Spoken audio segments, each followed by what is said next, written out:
Baik, Assalamualaikum warahmatullahi wabarakatuh. Alhamdulillah, salatu wassalamu ala rasulillah wa man tabi'ahu wa mawalah. Subhanaka la ilma lana illa ma 'allamtana innaka antal alimul hakim. La haula wa la quwata illa billah. Ma ba'd. Yang kita muliakan panel jemputan hari ini Dr. Siti Sarah Isham yang merupakan fellow latihan Faqih Senajah ya, dan juga Ustazah Nur Atikah Muhammad Razin dari Tadabbur Center. Saya pun tak tahu apa portfolio Ustazah Atikah di Tadabbur Center, tapi saya kira antara orang yang menggerakkan Tadabbur Center daripada sudut dalaman, Ustazah lah antaranya ya. Tuan-tuan dan puan-puan dirahmati Allah, Alhamdulillah hari ini kita dapat teruskan kelas Tadabbur kita pada siri yang ketiga. Yang lepas kita ada bersama dengan Ustazah Nuraini Syahbuddin, itu siri yang pertama. Yang keduanya itu tentang suratul Takasur. Kemudiannya membahaskan tentang wabil walidaini ihsana dalam suratul Isra bersama dengan Ustaz Zahiruddin Zabidi. Dan Alhamdulillah malam ni kita akan bersama dengan Dr. Sarah dan juga Ustazah Nur Atikah ya. Baik, tuan-tuan dan puan-puan, kita turut bersiaran di page saya tu. Saya ada berikan link tu dan tuan-tuan dan puan-puan boleh sebarkan link ini kepada sesiapa sahaja kerana ini program kita, program terbuka sebenarnya. Cuma kita buat pendaftaran itu untuk dimasukkan ke dalam Zoom bagi memudahkan urusan di peringkat kita ya. Baik, jadi malam ni kita akan mendengar kupasan daripada Ustazah Atikah dahulu. Kemudiannya Dr. Sarah berkaitan dengan pemukjizatan Al-Quran. Saya kira Dr. Sarah ada bincangkan dengan Ustazah Atikah tentang pembahagian topik. Ustazah Doktor tak buka lagi dia punya suara. Okey. Terima kasih. Assalamualaikum warahmatullahi wabarakatuh. Sebenarnya saya terlupa nak berbincang dengan Ustazah Atikah. Jadi Ustazah Atikah mula dulu bukan saya Kita bagi Ustazah Atikah dulu. Boleh Dr. Sarah? InsyaAllah. Saya rasa Ustazah Sarah, Dr. Sarah start dulu pun boleh sebab saya bahagian adjust dulu kan? Okey, sebab, boleh. Sebab saya punya in general, so nanti kita nampak dia punya berkaitan ni lah insyaAllah.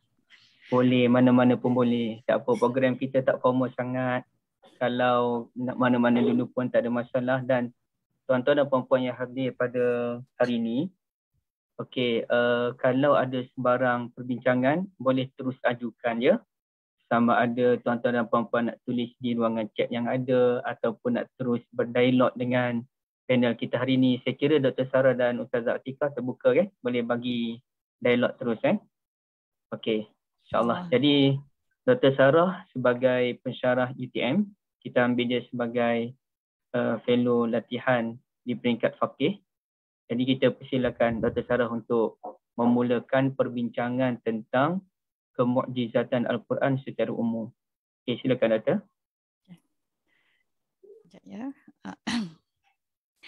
Bismillahirrahmanirrahim. Assalamualaikum warahmatullahi wabarakatuh. Salam sejahtera. Okay. Saya mendoakan agar kita semua berada dalam keadaan sihat dan dijauhi daripada perkara-perkara yang berat lagi membebankan, insyaAllah. Alhamdulillahirabbil alamin wassalatu wassalamu ala asyrafil anbiya'i wal mursalin wa ala alihi washabihi ajmain. Mengambil kata-kata moderator Ustaz Zuhairi, kita tidak formal, maka perbincangan-perbincangan kita pun boleh secara dua hala. Jika tersilap berlaku kesilapan di peringkat saya, boleh ditegur dan mungkin boleh ditambah baik. Jadi saya kira Ustaz Zuhairi beberapa kali tanya saya, betul ke tajuknya kemukjizatan Al-Quran sahaja? Tidak ada tajuk yang spesifik ke? Begitulah yang ditanyalah ketika mana nak bagi tajuk apa. Maka saya kata, pada peringkat saya melihat bahawasanya sebagai seorang pendidik, sebagai seorang pensyarah, bergelombang dalam dunia pendidikan, saya melihat apabila kita nak berbicara dengan masyarakat, secantiknya kita bermula dengan perkara asas dahulu. Perkara yang boleh membawa kenapa kita kena tahu benda ni? Kenapa kita tadabbur? Kenapa kita nak sangat baca Al-Quran ni dengan penghayatan? Kenapa kita nak tahu isinya? Dan itulah pada pandangan saya. Dan sekali lagi tadi pun saudara Zarin pun mesej saya, Doktor, ada peserta tanya, ada spesifik surah tak? Saya kata, oh tak, saya punya in general, keseluruhan Al-Quran, insya-Allah dengan kapasiti dan keilmuan yang sedikit saya cuba kongsikan. Jadi pada hari ini, saya nak kongsikan, pada malam ini saya nak kongsikan dengan tuan-tuan dan puan-puan yang dirahmati Allah sekalian berkaitan dengan kemukjizatan Al-Quran. Okey, ini saya kira perbincangan tentang kemukjizatan Al-Quran ni kita rasa macam dah biasa dengar. Tetapi mungkin ada di kalangan kita yang pernah dengar tapi tidak mengetahui secara mendalam. Jadi izinkan saya memberi penjelasan sedikit sebanyak. Apabila kita bercakap tentang kemukjizatan, bahawasanya kemukjizatan ini adalah diturunkan, diberikan Allah Subhanahu Wa Taala kepada para nabinya untuk membuktikan kenabian nabi tersebut. Okey, orang kata perlu ke bukti? Ya, itulah sifat manusia. Manusia memang suka kepada pembuktian. Maka mukjizat-mukjizat yang turun pada mukjizat-mukjizat yang turun pada para nabi ini, ianya turun berdasarkan kepada situasi dan bi'ah serta persekitaran masyarakat ketika itu. Saya bawa contoh. Okey, saya bawa contoh. Ini adalah contoh daripada ayat 64, 65, 66 surah Taha, iaitu bagaimana saya tidak pergi satu-satu, secara conclusionnya cerita ini adalah berkaitan dengan bagaimana Firaun mengajak Nabi Musa untuk ayat yang 64 tu, satu kalah dengan cari helah kamu, untuk berlawanlah, bertanding di situ. Dan kemudiannya Firaun kata dia akan bawa ahli-ahli sihirnya. Dan kemudiannya bila berkumpulnya ahli sihirnya, maka ahli sihir bertanya kepada Nabi Musa, siapa yang nak campakkan tongkat dulu? Maka kaum Nabi, maka ahli-ahli Nabi Musa kata, kamu campak dulu. Maka apabila campak sahaja ahli sihir ini tongkat mereka, jadilah ular-ular kecil. Maka Allah pun menyuruh Nabi Musa untuk melontarkan tongkatnya, dan biiznillah dengan kuasa dan kemukjizatan kuasa Allah dan kemukjizatan Nabi Musa, maka bertukarlah tongkat Nabi Musa menjadi ular yang besar. Jadi kemukjizatan yang Allah berikan kepada Nabi Musa pada ketika itu adalah seekor ular yang datangnya apabila Nabi Musa campak tongkat. Kenapa Allah bagi kemukjizatan itu? Kerana kemukjizatan itu dikaitkan dengan suasana itu, suasana masyarakat ketika itu bergelombang ataupun sukakan kepada sihir, dan kemudiannya memang mereka juga menggunakan tongkat. Jadi kalau masa sekarang ni, kalau kita tengoklah cerita-cerita ahli sihir semua kan, diguna tongkat tu, mungkinlah daripada sinilah rujukan dia kan, dia baling tongkat. Dia nak beritahu kata mukjizat yang diturunkan kepada para nabi ini adalah bersesuaian dengan masyarakat, bersesuaian dengan kaumnya. Jadi kita tengok Nabi Musa diberikan salah satu mukjizatnya, melontarkan tongkat, seterusnya menjadi ular yang besar, kerana di hadapannya ahli-ahli sihir yang telah melontarkan tongkat-tongkat mereka dan menjadi ular-ular yang kecil. Jadi bila kita melihat kepada kemukjizatan Al-Quran, jadi kita lihat sejarah bagaimana mukjizat Al-Quran ini diturunkan. Al-Quran ini diturunkan pada masyarakat Mekah, pada masyarakat yang ketika itu ni mereka sangat mengagung-agungkan puisinya, syairnya, dan apabila mereka melontarkan, kalam mereka sangat indah. Okay, pertuturan mereka, gaya bahasa mereka sangat unik, dan kemudiannya dikatakan bahawasanya para pendengar yang mendengar syair, puisi mereka ini akan merasa takjub dan akan melekat kepada sanubari. Dan juga di situ juga, dan syair-syair semuanya juga adalah antara lain untuk mengangkat pengajaran-pengajaran yang mereka nak bawa. Maka di situlah turunnya Al-Quran, bagaimana Al-Quran turun di tengah keadaan masyarakat yang ketika itu sangat mengagungkan bahasa Arab, bahasa mereka, gaya bahasa mereka, dan Al-Quran turun. Jadi di situlah kita boleh lihat orang kata secara permulaan kemujizatan Al-Quran. Kenapa Al-Quran diturunkan? Kerana kaum ketika itu adalah kaum yang sangat cintakan kepada bahasa, yang sangat lunak pertuturannya, yang sangat indah kalamnya. Masya-Allah. Okay, jadi kita boleh tengok kepada kepada ayat ya dalam surah At-Tur ini, okay, walau bagaimanapun itulah yang dinamakan kemujizatan. Kalau Nabi Musa tadi, walaupun kedua-duanya campak tongkat, tetapi bila sebut kemujizatan, maka tidak siapa-siapa dapat tandingi.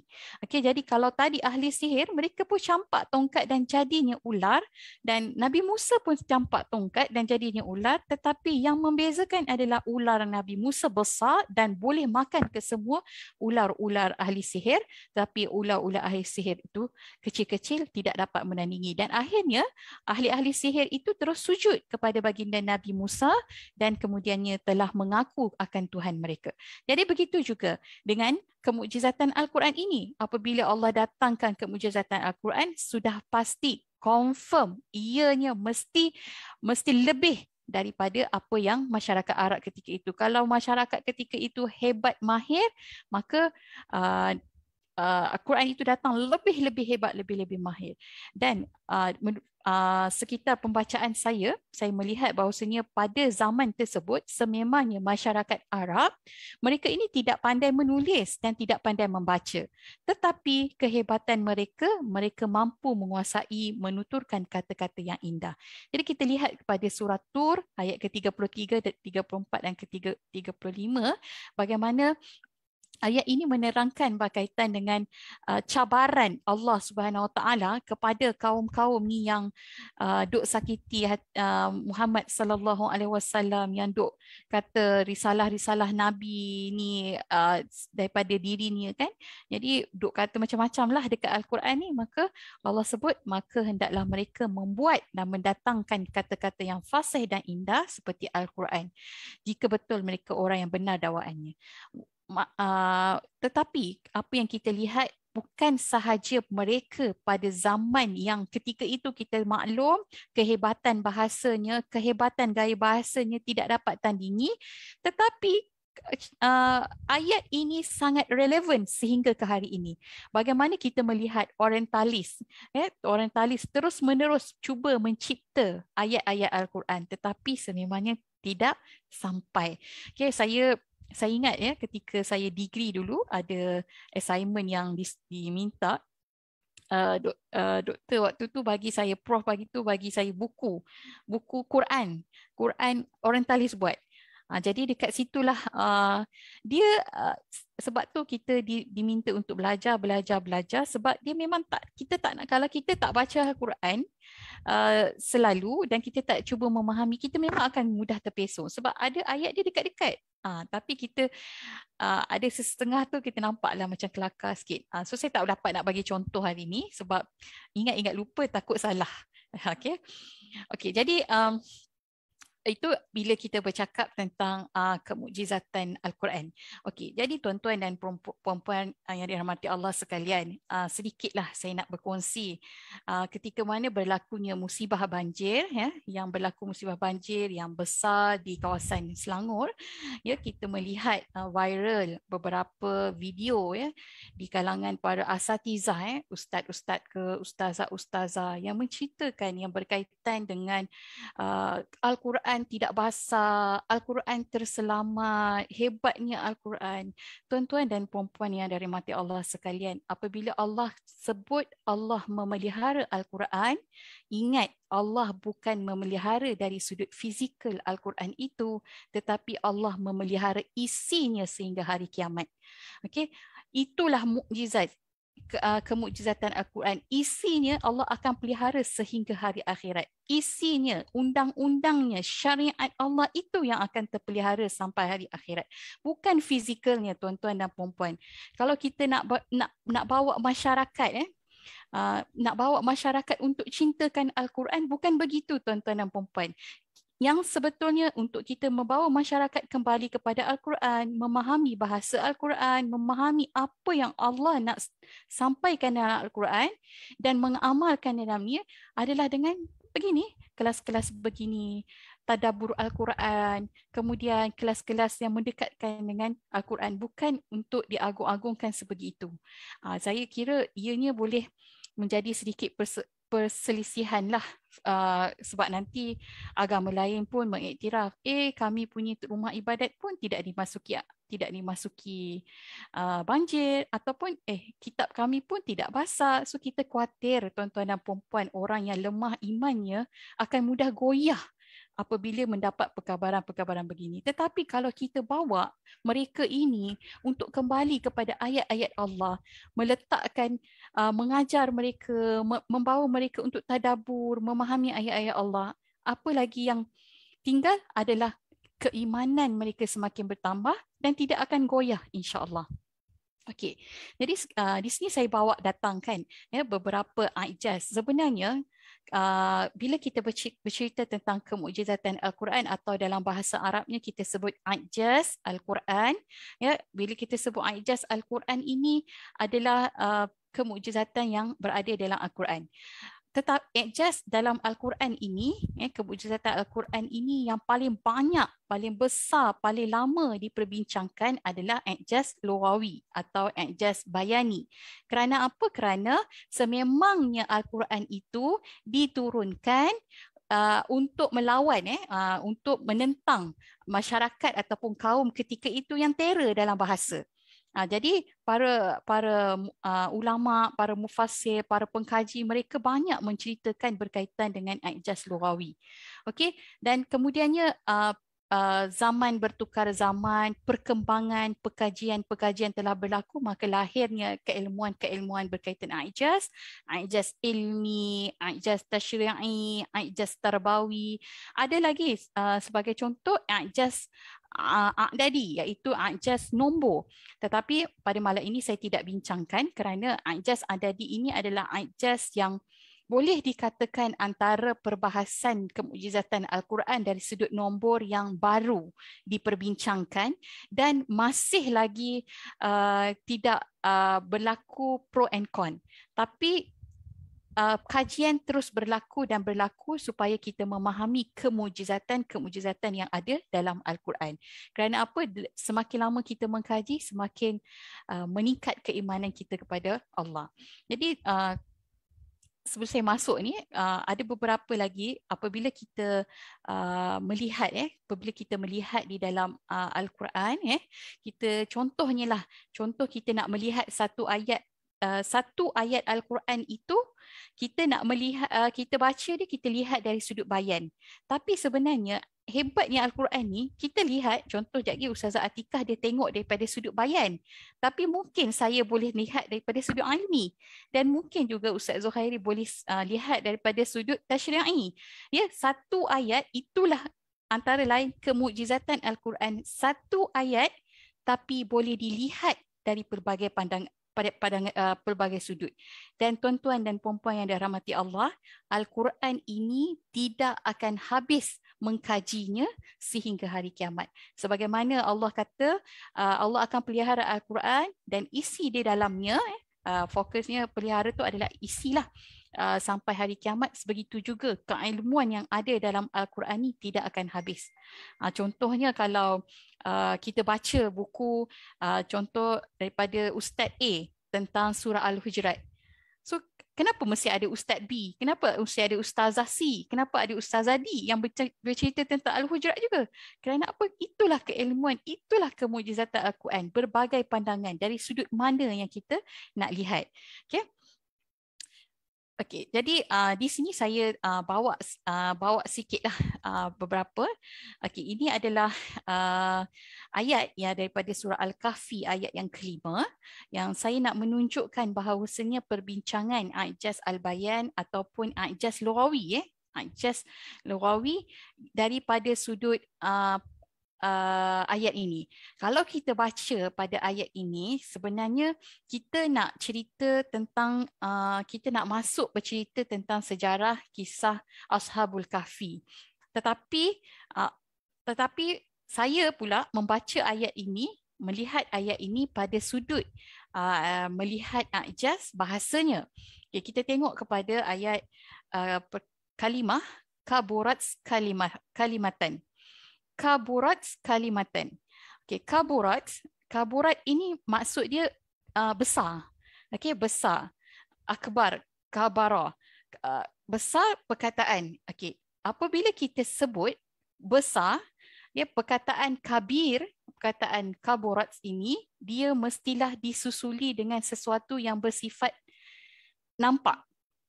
Besar gunung itu, besar bukit itu, besar orang itu.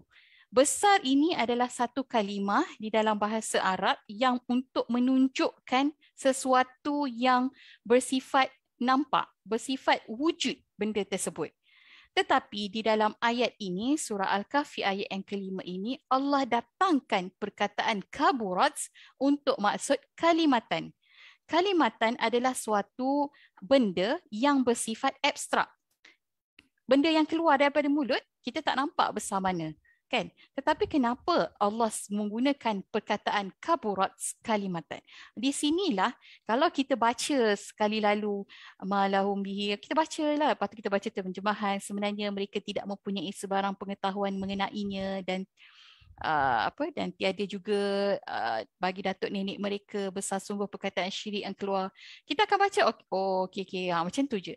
Tapi bila kita melihat, kita mengkaji dari perspektif ijaz lughawi, kita akan lihat kenapa ya Allah menggunakan kalimah kaburat pada pada perkataan kalimatan. Okey. Tadi ni saya ambil sikit. Okey. Kalimah ini memberi pengertian perkataan yang keluar dari mulut mereka adalah berukuran besar. Istilah, saya ulang balik, istilah besar itu adalah sifat benda yang berjisim dan konkret. Okey, dalam percakapan seharian, perkataan besar mestilah menunjukkan kepada sesuatu yang dapat dilihat oleh panca indera. Sedangkan perkataan mereka itu merupakan suatu fakta atau kenyataan yang hanya dapat diketahui melalui pendengaran. Jadi sepatutnya perkataan kabir itu, kaburat itu untuk sesuatu yang boleh dilihat dengan mata. Tetapi kalimatan itu adalah sesuatu yang hanya boleh dengar melalui telinga. Jadi jadi perkataan ini kita sebut dia sebagai isti'arah. Isti'arah ini adalah salah satu daripada cabang perumpamaan sebenarnya. Tetapi yang dihazafkan kalimah penghubung, sama ada mislu ataupun ka. Okey. Jadi dengan menggunakan perkataan besar pada ayat ini untuk menggambarkan perkataan syirik yang keluar dari mulut orang-orang musyrik itu adalah untuk menunjukkan bahawa terlampau teruk, terlampau buruk, terlampau dusta, terlampau jelek kalimah atau perkataan yang keluar dari mulut mereka apabila menyebut bahawa Allah mempunyai anak. Itu adalah perbahasan pada kalimah ini yang kita boleh lihat daripada sudut ijaz lughawi. Okey. Kemudiannya saya bawa datang pula kalimah ijaz al-bayan atau ijaz bayan atau ijaz lughawi ini pada perkataan ini. Okey, ini perkataan ini saya petik daripada buku Ustaz Zuhairi sendiri kan. Sebab kebetulan saya memang sedang menghabiskan bacaan buku Ustaz. Lepas tu saya nak kena bentang, saya bacalah. Okey, ini adalah perkataan kalau tadi kita menggunakan apa ni orang kata frosa, peribahasa ataupun kaburat kalimatan ni dia macam kalau dalam bahasa Melayu kita peribahasa, tapi yang ni kita nak lihat perkataan pula, penggunaan perkataan. Okey, sorry. Mana dia punya, saya nak tutup atas ni. Alright, sekejap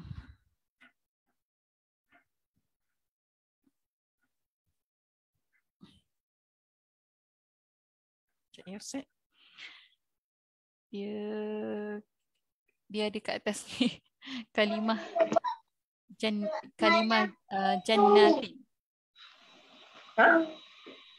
Soalan apa? Dia sunyi.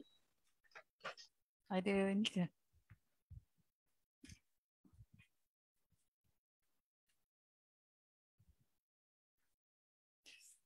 Dia tak, macam nak tutup dia punya ni ya?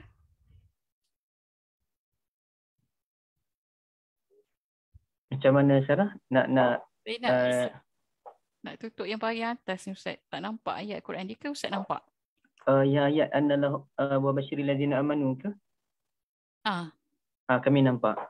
Oh nampak saya tak nampak. Nampak. Saya buka Quran balik lah. 46. Minta maaf sebab saya punya tak nampak. Okey. Pada ayat Al-Baqarah surah yang ke-25 ini digunakan perkataan dalam Al-Quran ada ini kalau tuan-tuan dan puan-puan ada buku Ustaz Zuhairi Rahsia Tulisan dalam Al-Quran boleh buka lah. Ada 69 perkataan jannat yang disebut di dalam Al-Quran, di mana perkataan jannat tanpa alif di bahagian atas ayat yang pertama ini, tanpa alif disebutkan sebanyak 68 kali. Manakala jannat yang mempunyai alif pada ayat yang kedua ini disebutkan sebanyak 1 kali sahaja. Okey. Jadi apa yang membezakan ini bila kita kajilah, kalau orang yang dia suka kepada aspek bahasa ni, dia akan cuba mengkajilah kenapa dalam Al-Quran sebut berbagai-bagai perkataan kan, contoh ni kan. Jadi bila lihat di sini perkataan jannat yang ada alif ni adalah dia disebutkan sekali kerana dia menunjukkan apa? Syurga itu sendiri. Bukan. Jannat, Raudatil Jannat ini menunjukkan tempat khusus yang ada dalam syurga itu, manakala kalimah jannati yang di bahagian surah Al-Baqarah ayat 25 ini dia menunjukkan syurga itu sendiri. Maksudnya tidaklah Allah datangkan satu perkataan itu secara sia-sia, melainkan ianya adalah untuk kita berfikir. Sebab tu dalam Al-Quran, tuan-tuan dan puan-puan yang dirahmati Allah, kebanyakan ayat Allah ada menyebut di belakang afala yatadabbaru, afala yatafakkaru. Bukan saja-saja Allah menyebut, Allah datangkan perkataan ataupun ayat sebegitu, melainkan sebenarnya Allah nak kita kaji. Okey, kalau anda yang berada yang minat pada Al-Quran, kita mengkaji bersama-sama.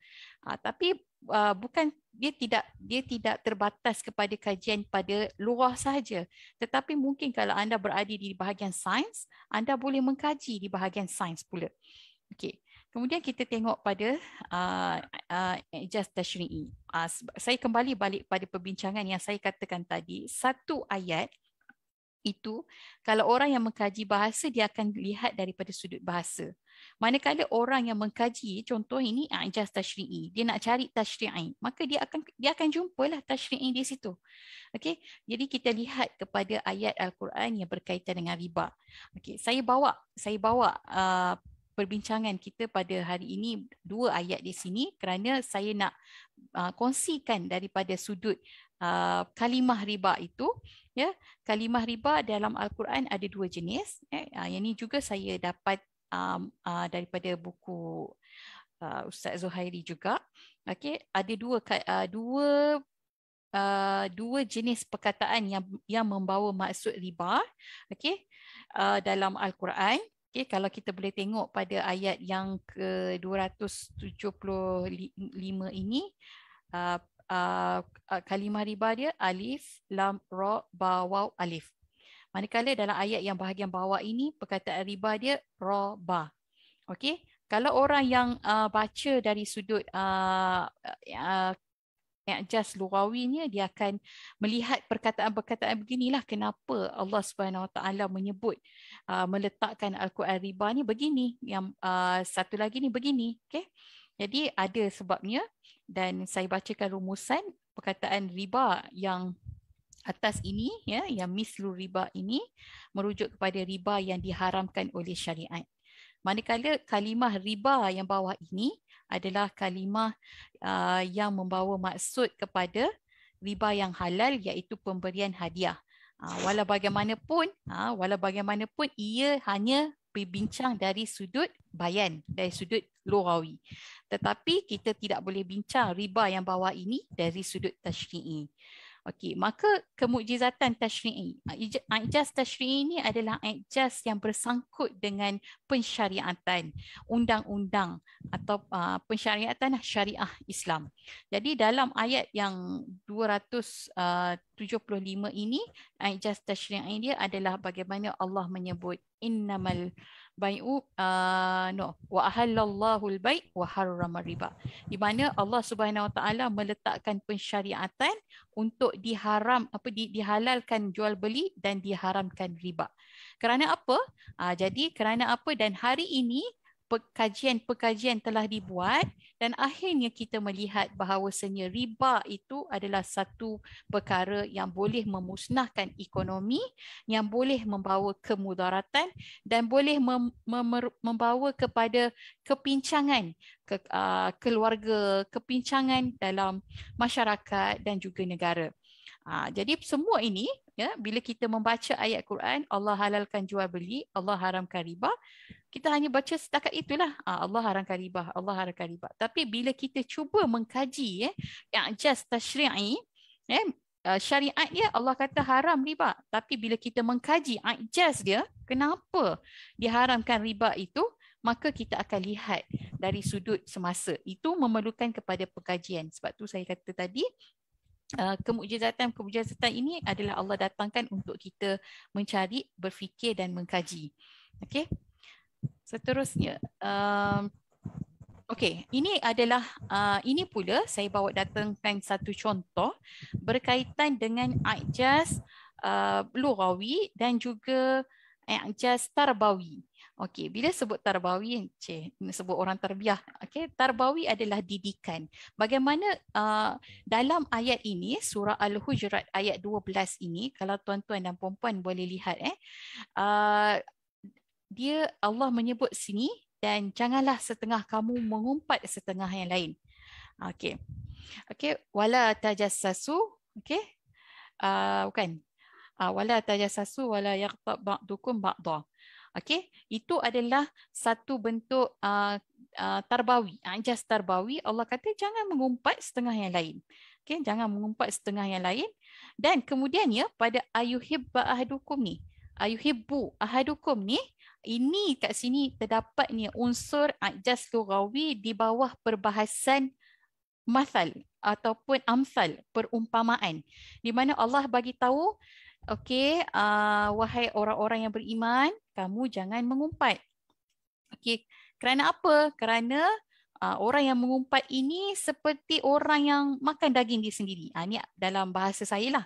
Bila kita sebut dia dari sudut perumpamaan. Orang yang makan. Nak ke kamu makan daging saudara kamu sendiri? Maka sudah tentu kamu jijik kepadanya. So jadi pada ayat ini, tuan-tuan dan puan-puan, dia ada unsur tarbawi, iaitu unsur untuk mendidik kita. Unsur i'jaz tarbawi ini adalah i'jaz untuk mendidik kita berakhlak dengan akhlak yang mulia. Untuk berakhlak dengan akhlak sebagaimana yang Nabi SAW tunjukkan dan sebagaimana yang Allah telah maktubkan di dalam kitabnya, dalam kalamnya. Jadi i'jaz tarbawi ini kita boleh faham, kita boleh kaji dia secara mendalam. Kenapa? Kenapa Allah tak bagi kita mengumpat? Kerana ia boleh membawa kepada kemusnahan dari sudut institusi kekeluargaan, institusi masyarakat, institusi negara, semua. Jadi semua ini memerlukan kepada pengkajian. Itulah gunanya i'jaz.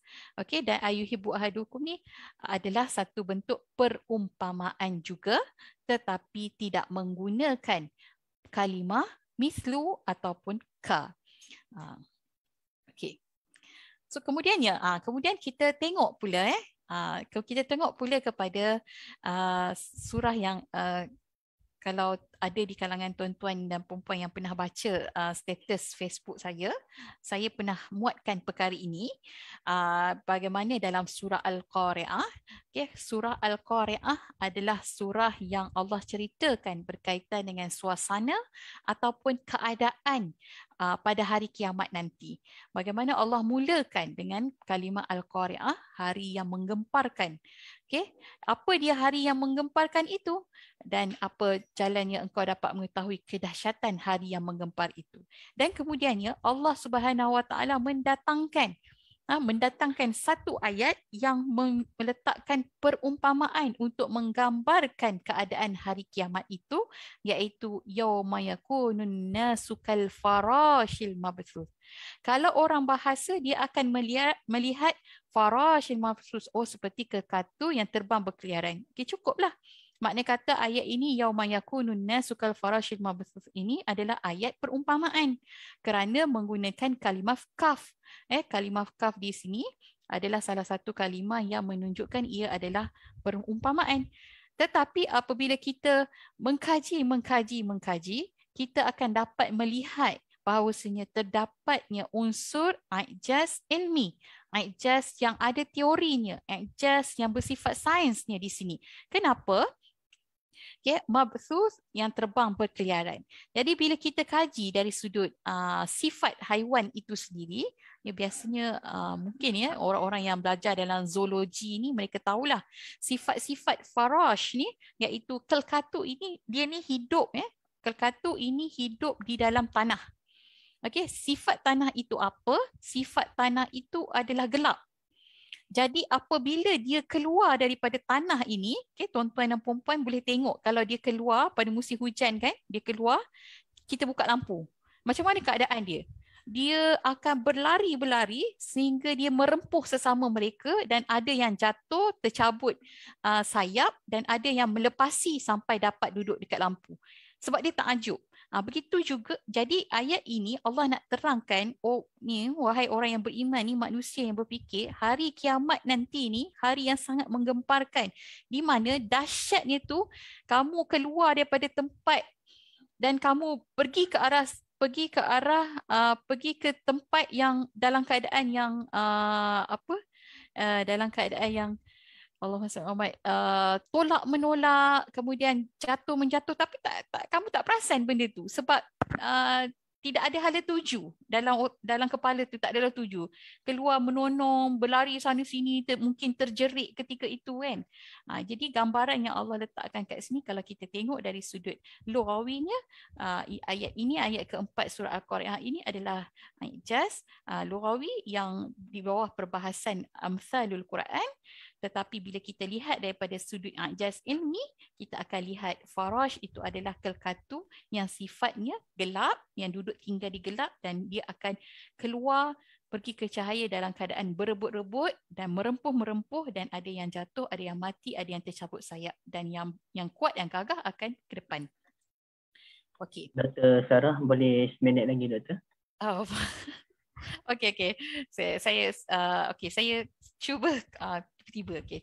Kita concludekan sikit. Saya concludekan perbincangan tentang kemukjizatan ini adalah bagaimana Nabi SAW ini adalah manusia yang tidak tahu perkara-perkara yang telah berlaku, tidak tahu kisah-kisah Nabi terdahulu. Nabi tahu perkara-perkara ini adalah datangnya daripada Allah melalui ayat-ayat Al-Quran. Okay, jadi contohnya kita boleh lihat pada surah Hud ini, kisah Nabi Hud itu adalah perkara-perkara yang gaib yang kami wahyukan kepada kamu Muhammad, yang engkau dan kaum engkau tidak mengetahuinya sebelum ini. Oleh itu bersabarlah, sesungguhnya kesudahan yang baik yang membawa kejayaan di dunia dan kebahagiaan di akhirat adalah bagi orang-orang yang bertakwa. Makna kata kemujizatan Al-Quran ini juga adalah kerana dia membahaskan sesuatu yang bersikap gaib, perkara yang gaib. Kalau pada Nabi, pada ayat ini Allah menceritakan bahawasanya perkara ghaib itu adalah kisah Nabi-Nabi yang terdahulu diceritakan kepada Nabi Muhammad, dan perkara ghaib yang lain juga yang kita boleh baca bagaimana suasana hari kiamat kita tak tahu tetapi diceritakan oleh Al-Quran. Itulah kemujizatan Al-Quran. Dan syurga dan bagaimana keadaan syurga, kemudian keadaan neraka, semua tu kita tak tahu, tetapi dengan memahami, mendalami ayat-ayat yang ada dalam Al-Quran, maka kita dapat tahu perkara tersebut. Apatah lagi kalau kita mentadabbur dan kemudian kita memahami dan kita membaca daripada sudut ijaz itu sendiri. Wallahu alam, Ustaz. Saya serahkan kepada Ustaz. Moga bermanfaat perkongsian saya sebentar tadi. Wallahu alam. Terima kasih banyak Doktor. Dan sebenarnya saya faham sebab Dr. Sarah. Patutnya slot malam ni slot untuk Dr. Sarah saja. Jadi persediaannya panjang. Tapi disebabkan Ustazah Atikah ada kurang sihat hari itu. Jadi Alhamdulillah Ustazah Atikah setuju untuk hari ini. Alhamdulillah ya. Baik, terima kasih pada Dr. Sarah kerana sudi bagi ruang. Saya dari tadi lagi terfikir.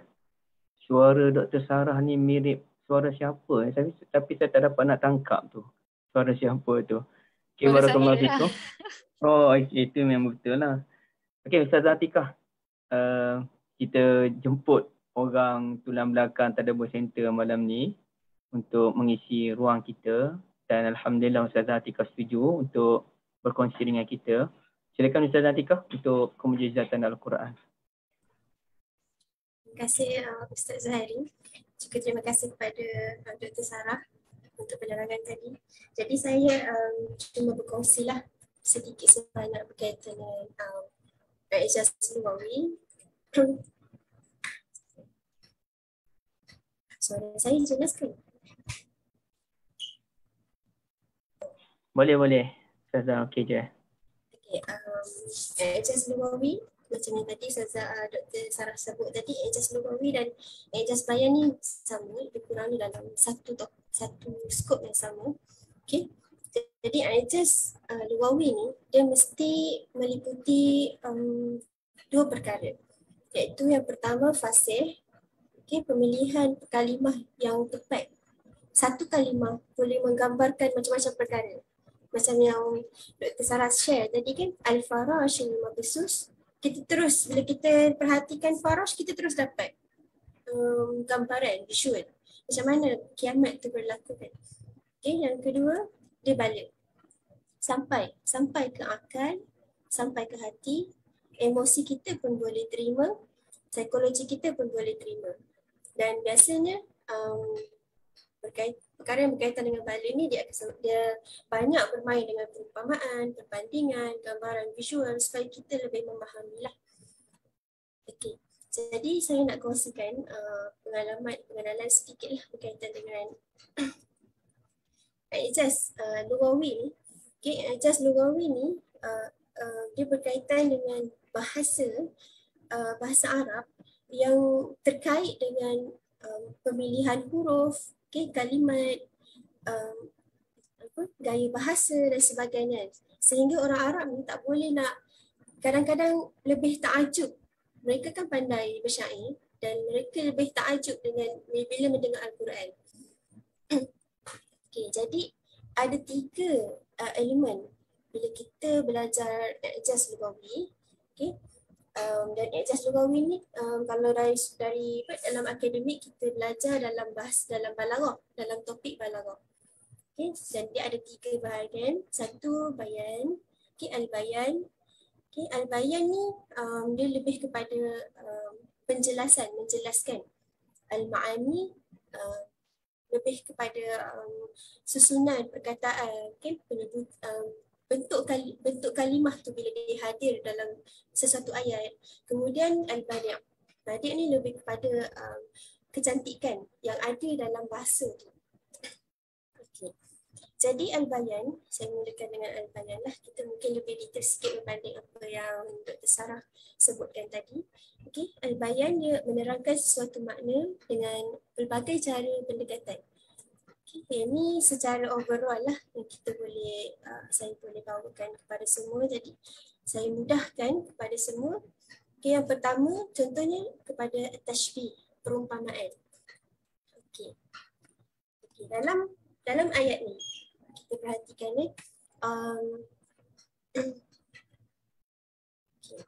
Allah menceritakan tentang cahaya. Allahu nurus samawati wal ard. Ada perkataan masalu. Masalu nurihi kamishkatin fiha misbah. Okey, kat sini Allah menerangkan bagaimana bentuk cahaya Allah itu. Cahaya dia seperti dalam geluk kaca yang dalamnya ada lampu. Al-misbah fi zujajah. Saya tak letak pula terjemahan dekat sini kan.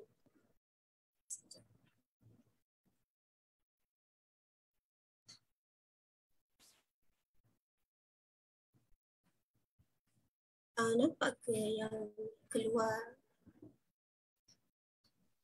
Belum nampak. Tak nampak. Saya kena subshare. Lepas tu. Okay.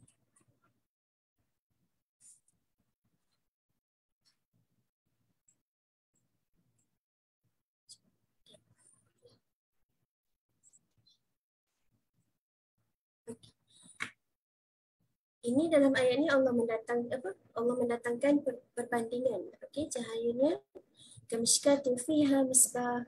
Okey, satu mishkat. Mishkat ni satu geluk kaca lah yang berisi lampu. Okey. As-sujajah ka'annaha kawkabun durriyun yuqadu min syajaratin mubarakah. Dan saya rasa saya tak sempat nak menghuraikan ayat ni sebab saya banyak contoh yang saya nak bawa. Cuma saya nak tunjukkan perkataan masal nuri. Perkataan masal. Bila kita baca Quran, kita nampak perkataan masal. Maknanya selepas itu adalah perbandingan yang Allah bawakan kepada kita. Okey, seterusnya.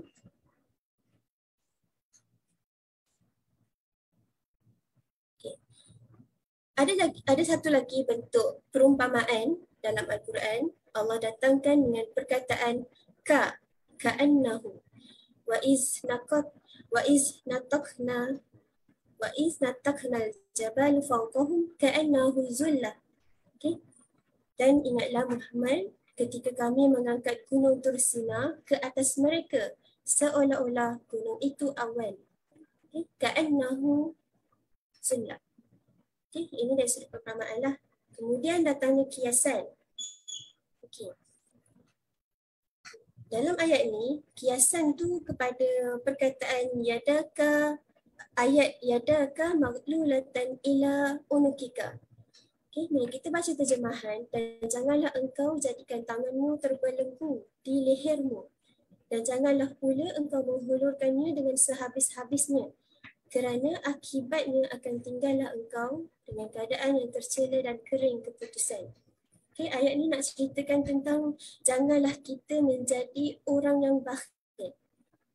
Yadaka maghlulatan ila unukika. Kita ibarat, bila kita baca ayat ni, kita boleh gambarkan tangan kita letak kat tangan, letak dekat leher kan. Maksudnya bila orang meminta bantuan ke apa, kita tak beri tangan kita tu. Kita jaga tengkuk kita jaga diri kita lah seolah-olahnya begitu. Kemudian, okay. Walau tara izin mujrimuna nakisu ru'usihim. Okay, dalam ayat ni Allah menceritakan keadaan orang-orang yang berdosa tu ketika hari kiamat. Okay, mereka berada dalam keadaan nakisu ru'usihim. Kepalanya ditundukkan. So ini kiasan yang Allah bawa. Kita nak, bila kita baca ayat ni, kita faham lah kan. Yang Allah sedang, kita bayangkan yang bila ke akhirat, dalam keadaan orang-orang yang berdosa ni pasti dalam keadaan ketakutan kan. Dan macam mana keadaannya? Mereka dalam keadaan nakisu ru'usihim, tertunduk kepalanya. Jadi ini bentuk kiasan yang Allah bawakan. Allah tak directly sebut khauf, takut. Allah tak directly sebut perkataannya sebab Allah nak kita gambarkan bagaimana keadaan tu dengan bentuk gambaran yang kita boleh nampak. Kemudian pinjaman, al-isti'arah. Ini yang tadi Dr. Sarah ada share. Jadi saya share lagi contoh yang lain. Dan ayat ni saya pilih sebab kita dah sebelum ni Ustaz dah pernah sentuh, jadi mungkin tuan-puan semua lebih memahami. Okay. Wakhfid lahuma janaha zulli minar rahmah. Okay. Perkataannya yang dipinjam kat situ ialah janah. Kan? Okay, janah ni kita faham janah ni ialah kepak. Okay. Bila ayat Allah gunakan ayat ini di dalam perkataan ini di dalam ayat ini, ya, bila kita merendah wakhfid lahuma janah zulli, maknanya Allah minta kita merendahkan kepak kita kepada ibu bapa kita, menunjukkan rasa hormat. Jadi kepak tu dipinjam. Kepak ini sifat burung kan, jadi dia pinjam untuk kita faham konteks dalam ayat ni. Macam mana keadaan kita merendahkan diri, kita merendahkan ego kepada ibu bapa kita. Kemudian, okey, contoh lagi, wasubhi iza tanaffas. Okey, dari sudut makna secara literal, as-subh, waktu subuh itu ketika dia bernafas. Jadi sifat tanafas ini dipinjam daripada sifat sesuatu yang hidup. Kan? As-subhi ni bukan sesuatu yang, dia adalah sesuatu yang abstrak lah. Kita tak tahu macam mana dia bernafas, macam mana dia tidur. Kan? Tapi dalam Al-Quran ni, Allah bawa perkataan tanafas sebagai pinjaman supaya kita boleh memahami bahawa bila subuh boleh bernafas, maknanya bila subuh dah mula naik lah. Sudah mulai terang. Itu dari sudut terjemahan. Okay. Kemudian Allah datangkan metafora pula. Dalam Al-Quran ada contoh metafora. Aw kasayyibin minas sama'i fi zulumati wa ra'du wa barq. Yaj'aluna asabi'ahum fi azanihim. Okay. Atau bandingannya seperti kalau kat sini ada ka, jadi boleh kata ia adalah salah satu tashbih. Okay, tapi ada juga metafora yang dalam ni. Okay, atau bandingannya seperti orang-orang yang ditimpa hujan lebat dari langit bersama dengan gelap gelita dan kurah serta kilat. Mereka menyumbat jarinya ke dalam telinga. Kita dah bayang macam manalah sumbat jari dalam telinga kan, Ustaz Muhammad. Asabi'ahum ialah asabi' atau ia adalah jari dalam kata jamak, bermakna semua jari kita masuk dalam telinga. Tak muat kan? Jadi itulah metafora nak menggambarkan bahawa mereka ni sangat takut. Kemudian ada tulis kat sini. Kerana mereka takut mati. Sangat takut. Jadi Allah gambarkan dengan asabi'ahum fi azanihim. Semua jarinya masuk dalam telinga. Okey, contoh lagi metafora lain. وَمَا أَرْسَلْنَا مِنْ رَسُولٍ إِلَّا بِلِسَانِ قَوْمِهِ لِيُبَيِّنَ لَهُمْ. Okey. Kita baca terjemahan. Dan kami tidak mengutuskan seseorang rasul melainkan dengan bahasa kaumnya supaya ia menjelaskan hukum-hukum Allah kepada mereka. Bila kita baca ni kita faham lah kan, kita directly faham. Tapi kalau orang yang belajar bahasa, dia akan terkejut dengan perkataan lisan. Dan lisan ni maksudnya lidah. Jadi lidah ialah alat kepada bahasa. Jadi ini salah satu majas yang ada dalam Al-Quran. Okay, kemudian ilmu ma'ani. Ilmu ma'ani ini melibatkan susunan perkataan dalam ayat sehingga menimbulkan pelbagai makna dari segi emosi dan psikologi pembaca. Okey, saya nak bagi contoh. Okey, perkataan kita ada anniversary, lepas tu suami kita cakap dekat kita, aku cinta kamu. Okey, mana yang lebih kita rasa dalam hati, perkataan aku cinta kamu, I love you, ataupun only you, I love. Hanya kamu aku cinta. Mana yang kita lebih rasa? Mesti kita akan rasa yang kedua ni kan. Sebab hanya kamu, not everyone, ataupun bukan siapa-siapa lagi. Tapi kalau aku cinta kamu, boleh jadi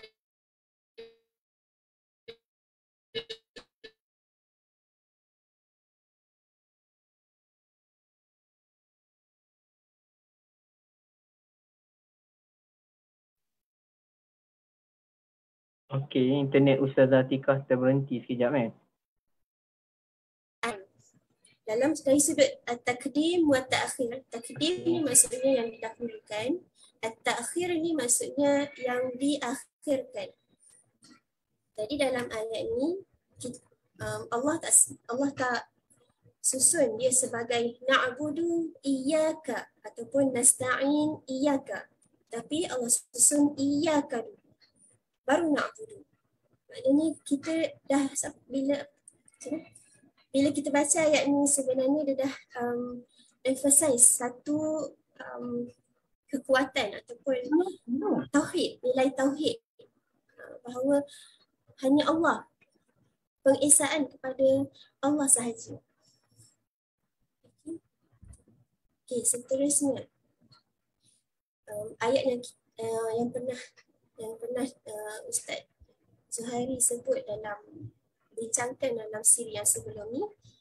Okay, dalam ayat fala takul lahuma uff wala tanharhuma. Okay, dalam ayat ni Allah utamakan, Allah dahulukan fala takul lahuma uff, dan janganlah kamu berkata kepada mereka berdua tu uff. Uff ini ialah bukan perkataan sahaja, tapi dia adalah bentuk expression yang menandakan bosan, geram, lagi expression yang tak best lah kita pada ibu bapa kan. Okay. Wala tanharhuma ni, bila tanharhuma ialah kita menentang mereka dari sudut perkataan, kita tidak bersetuju dengan mereka dari sudut perkataan dan kita tonjolkan dengan perbuatan. Jadi didahulukan perkataan fala takul lahuma uffin sebab ia adalah yang paling ringan perbuatan, bentuk perbuatan, dan wala tanharhuma adalah bentuk yang paling berat. Maksudnya yang berat lah. Tindakan yang berat. Okey. Kemudian zuyina linnasi hubbus syahawati minan nisa'i wal banin. Dalam ayat ni Allah dahulukan perkataan nisa, kemudian baru banin, wanita, baru kanak-kanak. Okey, bermakna manusia ini kebanyakannya dia akan lebih cenderung kepada wanita berbanding kanak-kanak dalam banyak keadaan. Okay? Misal kata seorang remaja, yang kita pun dah banyak baca kes ni pada hari ini, kan macam-macam remaja yang bermasalah bila mendapatkan hubungan bersama yang lain jantina. Jadi inilah salah satu bentuk ujian yang paling banyak. Kemudian banin. Kalau tengok kat sini seterusnya, az-zahab wal fiddah. Az-zahab ini adalah emas, wal fiddah adalah perak. Az-zahab lebih bernilai berbanding perak. Okay. Banyak lagi lah dalam ayat ni. Al-khayl wal musawamah wal an'am. Al-khayl ni adalah kuda dan al-an'am ialah binatang ternak. Ni kalau tengok orang Arab dia lebih suka kuda berbanding an'am. Bukan maksudnya an'am ni dia tak suka sangat. Maksudnya lebih banyak orang Arab ni membanggakan bila ada kuda-kuda yang kuat berbanding dengan binatang ternak. Kemudian penyebutan dan pembuangan al-zikru wal hazaf. Contohnya dalam ayat ni, famasta'u, dalam surah Al-Kahfi ayat ke-97, famasta'u an yazharuhu wa mastata'u lahu naqba. Kita perhatikan kalimah ista'u dengan kalimah wa mastata'u. Kalimah ni dua-dua ni maksud mampu, tidak dapat ataupun tidak mampu. Tapi beza penulisan, sudut penulisan dan sudut wazan. Wazan ni adalah bentuk perkataan. Dalam ayat, dalam bentuk perkataan ni dia tak ada tak. Untuk perkataan ni dia ada ta.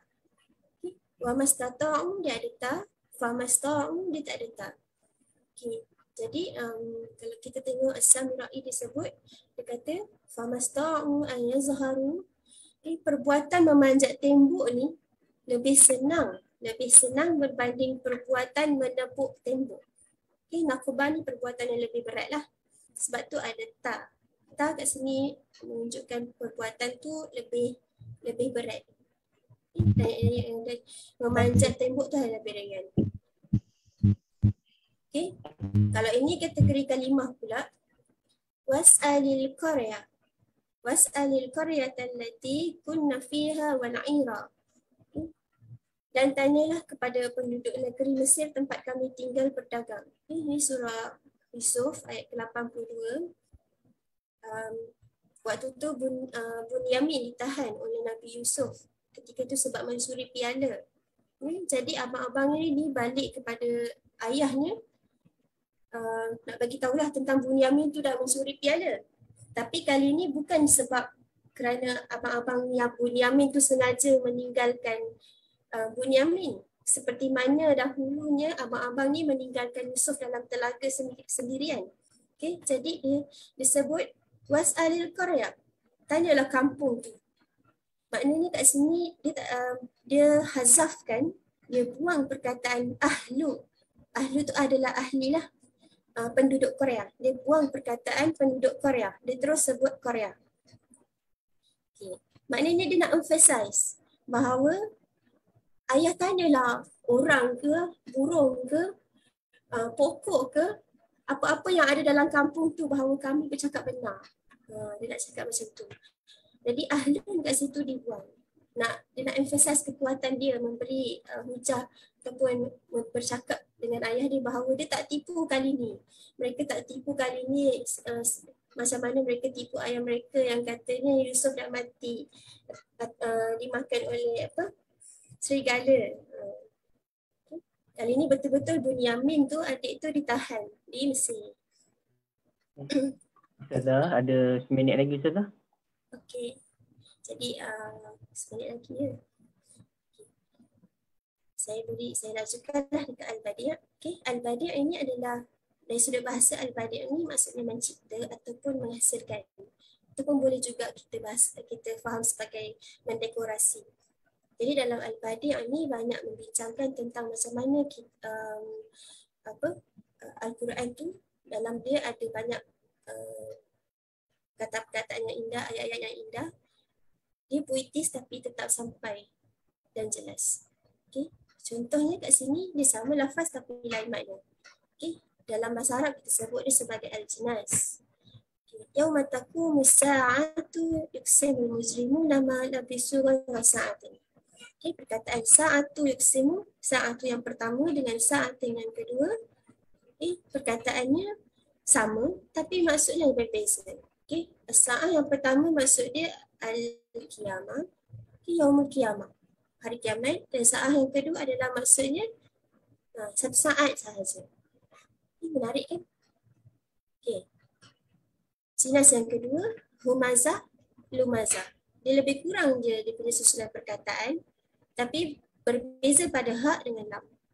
Okay, dua-dua perkataan ni yang saya faham lah, dia adalah kategori mengumpat. Okay. Cuma humazah ni dia mengumpat depan belakang kita. Lumazah ni dia mengumpat belakang kita. Tapi kalau lumazah ni dia mengumpat tu depan kita dan kita tahu dan kita faham daripada umpatan mereka tu mereka tengah mengejek kita. Dan kalau Ustaz Norma Ali Khan disebutkan lumazah ni maksudnya kita mengejilah depan mata. Ya, contohnya kalau kita kodong ke apa, orang tu tak cakap depan kita yang kau ni kodong ke, orang tu tak hina kita, tapi dia dengan kawan-kawan dia mengejek, buat gaya kodong macam tu. Okay. Yang seterusnya saja. Ni dalam Al-Quran banyak yang macam ni. Yang hujung dia lebih kurang sama. Lafi na'im, lafi jahim. Okay, dalam kalau kita tengok dalam juzuk Ammar banyak yang lebih kurang sama. Hujung-hujung dia ni, rima akhir dia sama. Dan itu adalah sajak lah dalam bahasa Arab. Okay, saja daripada saya share sikit-sikit ni berkaitan dengan ijaz lugawi, kalau kita belajar lebih detail, memang sangat menarik lah. Saya bukan bidang bahasa Arab, tapi disebabkan ijaz lugawi ni menyebabkan saya seronok berada dalam bahasa Arab dan saya lebih menghargai Al-Quran. Okay, itu sahaja daripada saya. Terima kasih Ustaz dan Dr. Sarah untuk banyak. Baik, terima kasih banyak Ustazah Atikah. Jazakumullah khairan. Dr. Sarah, jazakumullah khairan. Kita ada masa dalam 9-10 minit. Memang tak puas.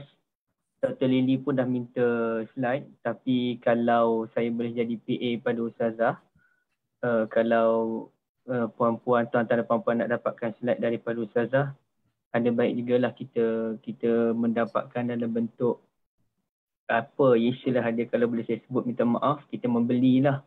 Kira harga mungkin RM5 ke RM10 sebagai menghargai perjuangan Ustazah Atikah menyediakan slide yang sangat baik. Baik.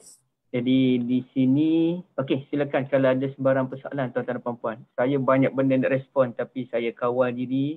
Malam ni slot Dr. Sarah, slot Ustazah Atikah. Jadi ini sepatutnya masa untuk mereka yang banyak berbicara, ya. Okey, tuan-tuan dan puan-puan, jika ada soalan silakan. Kalau daripada lisan lagi cantik.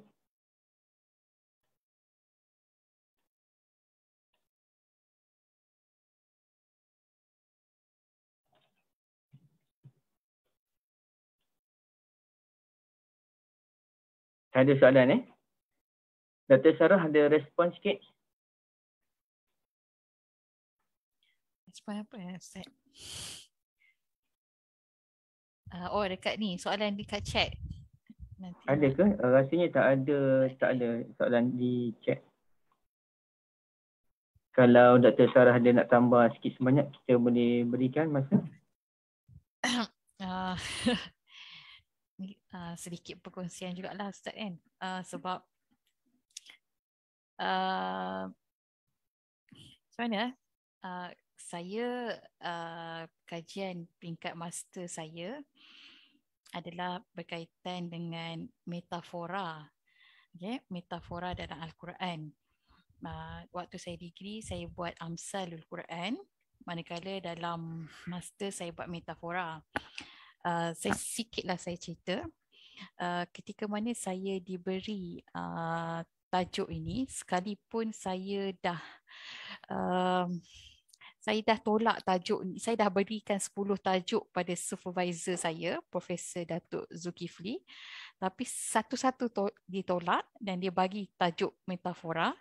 Dia kata dia tunggu 4 tahun student untuk terima tajuk ni. Jadi bila tajuk ni adalah sangat berat pada saya, yang satu bukan bidang balaghah dan yang kedua adalah bagaimana kita nak mengintegrasikan ataupun mentransformasikan kaedah atau ilmu bahasa Arab menjadi kepada ilmu yang senang difahami oleh masyarakat setempat, iaitulah masyarakat Melayu, iaitu bagaimana keilmuan Al-Quran, ilmu-ilmu yang ada dalam ulumul Quran dapat diterjemahkan ke dalam bahasa Melayu yang mudah difahami.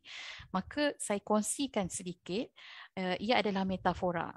Tahun pertama saya mengkaji penuh dengan linangan air mata lah Ustaz Zul. Sebab saya rasa apakah aku akan siap kajian ini.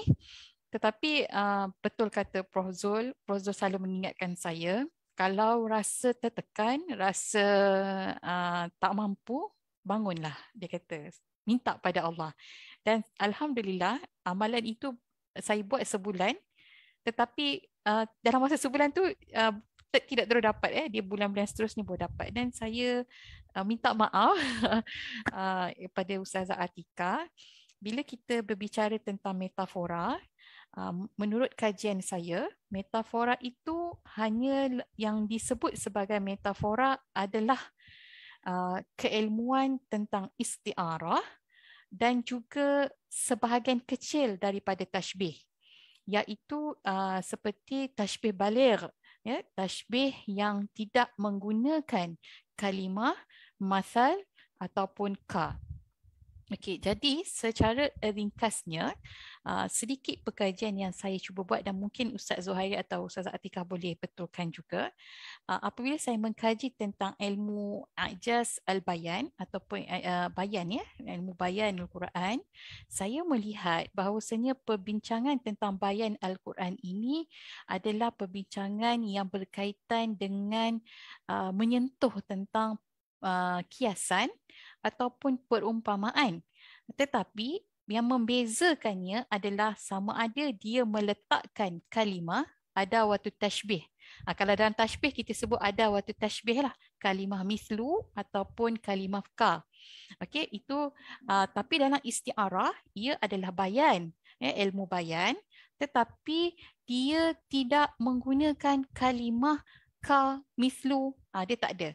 Jadi ia dalam bahasa Melayu, dalam bahasa Melayu kita, tashbih itu sebab dia dekat dengan perumpamaan kerana dia ada perkataan mislu, dia ada perkataan seperti.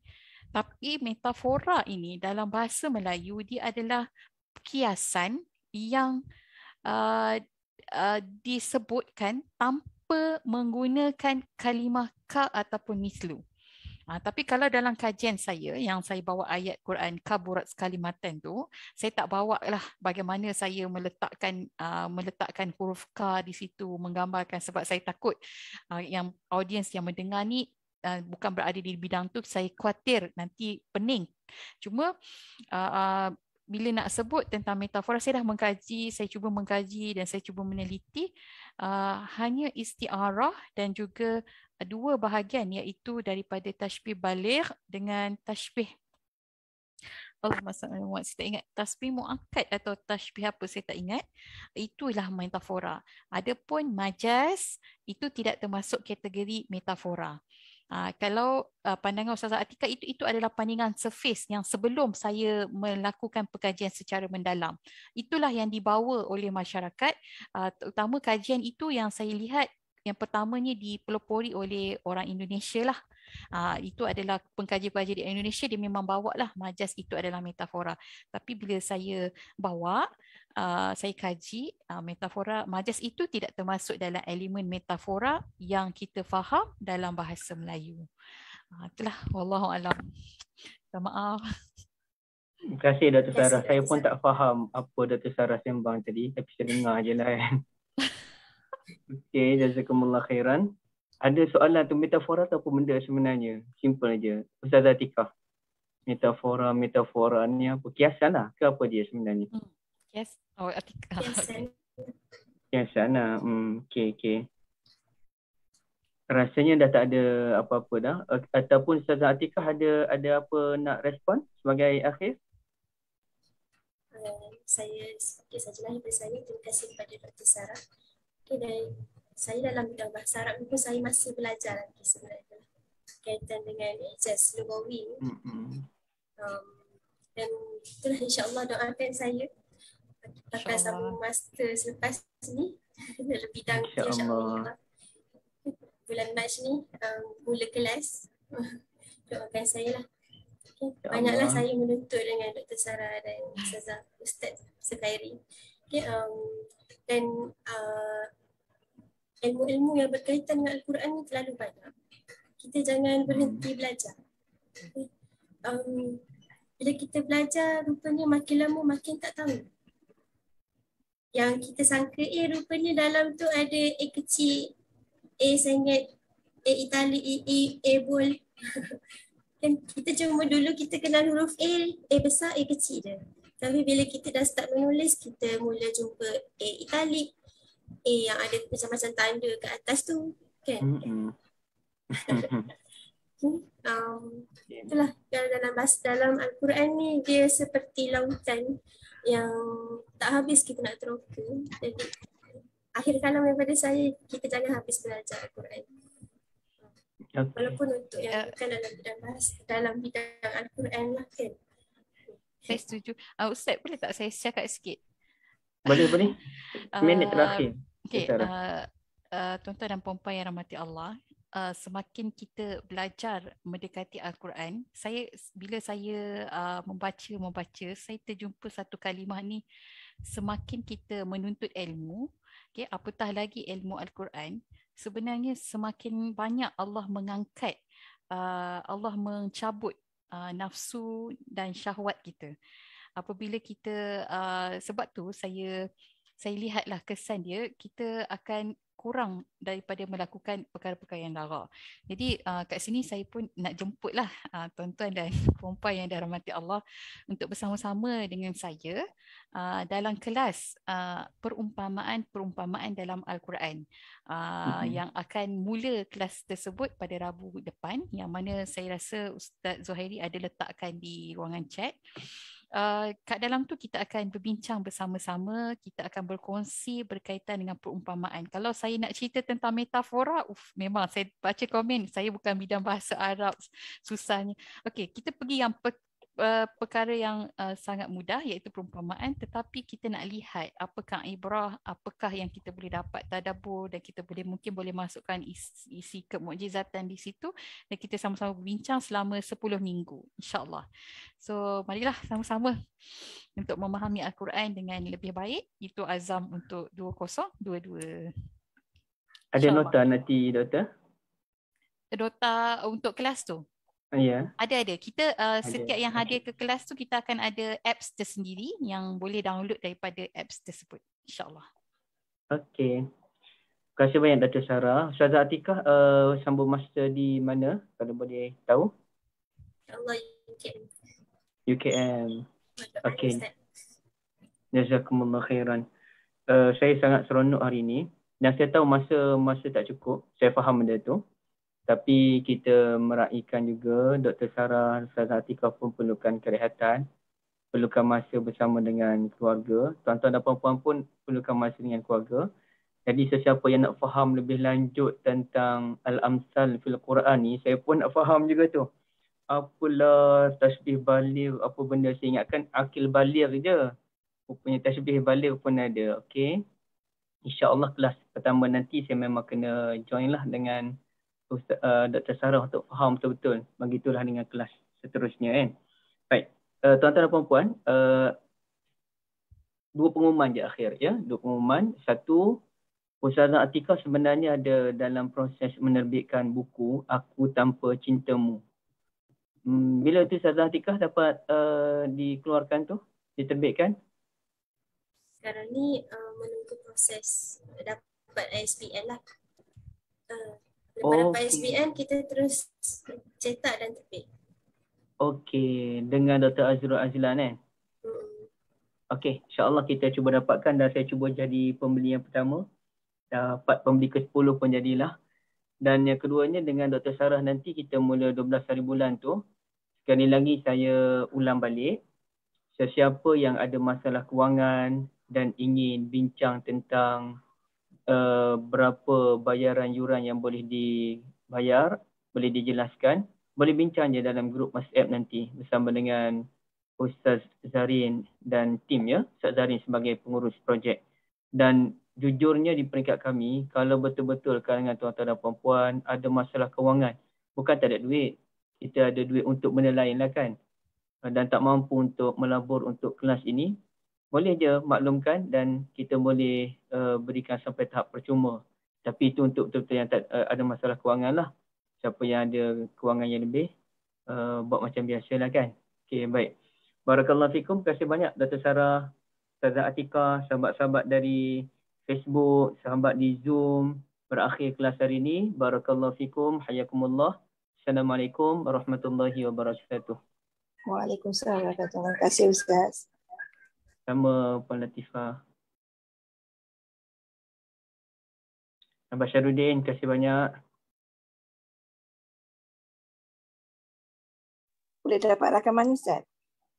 Kita ada di Facebook. Boleh tengok di page saya yang namanya Ustaz Zulkhairi. Saya tulis di ruangan chat. Ya, insyaAllah. So kita tak sediakan rakaman, tapi boleh tengok di Facebook je. InsyaAllah. Terima kasih Ustaz. Terima kasih Ustazah. Terima kasih Doktor. Terima kasih Pak Nik Ngah nama kan. Terima kasih banyak.